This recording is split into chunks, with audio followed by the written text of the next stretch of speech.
everybody. I wanted to talk to you about healing your piercings. Well, let's say your general piercings. Anything on your face and not inside your private parts and not inside your mouth. Okay, so let's talk about this. I swear by Bactine. I've been using Bactine for 20 years now. I now sit at 71 piercings. When everything gets angry, Bactine is my lifesaver. So I say to you, go to the store. You can buy this by the Band-Aid section in Walmart, Shoppers Drug Mart, anywhere like that. Bactine, now it comes in a box, not necessarily all the time with a lid. So let's talk about your piercing.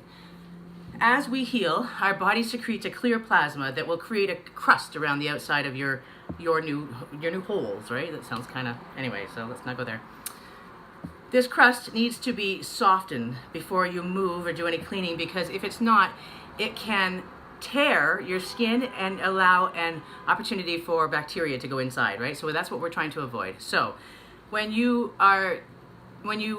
take a shower in the morning, I want you to ignore your new piercing until the very end of your shower.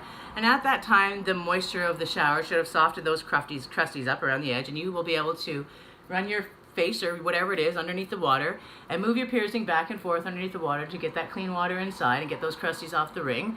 And then when you get out of your shower, I want you to take your Bactine, right? And I want you to get a little cup or use a lid, and this is how I spray into my cup. I drop some Q-tips in there, right? I only use one side for one side of my hole. So then I will go and I will clean my hole like that, and then I will take the other side and put it in, and I will go on the other side and I will clean, not necessarily my nose, but I'll clean the other side, and then I might take another clean one and put a whole bunch there and rub my piercing back and forth, so I have some Bactine going into the hole and cleansing inside that piercing. So, right? And then if you want to do that during the middle of the day, you can, but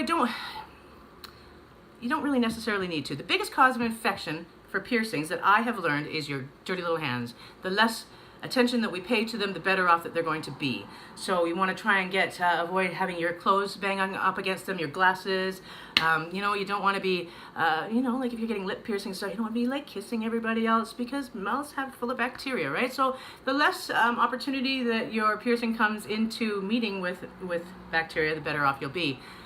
So halfway through the day, if you're feeling the need to do something with your piercing, you can take some Bactine and just spray it in your cup and put it on there, but don't move your piercing around, right? Like, because you haven't done the crusty thing. Or you can take a paper towel and get it nice and wet, put it on your piercing, soften those crusties up, and then do your whole process again.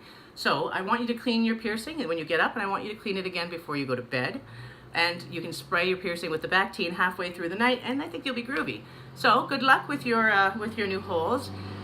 Sometimes I find that they can be healthy and wonderful and moving right along, and all of a sudden I might get sick, or I might eat something that doesn't agree with me, and my piercing will flare up and get infected. Piercings are fickle, just like we are, so be prepared that it could be going really, really well, and then all of a sudden it could not be going really well, and take out your Bactine and spray the shit out of that and get her back into shape. And sometimes I also find that if I'm really having a lot of trouble with it and it's not doing so well, I will take my piercing out, I will clean my piercing, I will spray it with Bactine, and I will put it back in. But that's only after I've had it in for maybe 3 or 4 weeks, so my body has time to heal. So that's the deal. If you're doing an oral piercing, I want you to rinse your mouth after you smoke and after you eat with half Listerine and half water, please, and keep that area clean. Don't kiss anybody, do all that kind of stuff. So we'll talk about, down below areas at another time. I hope you all have a wonderful day and happy healing. Talk to you soon.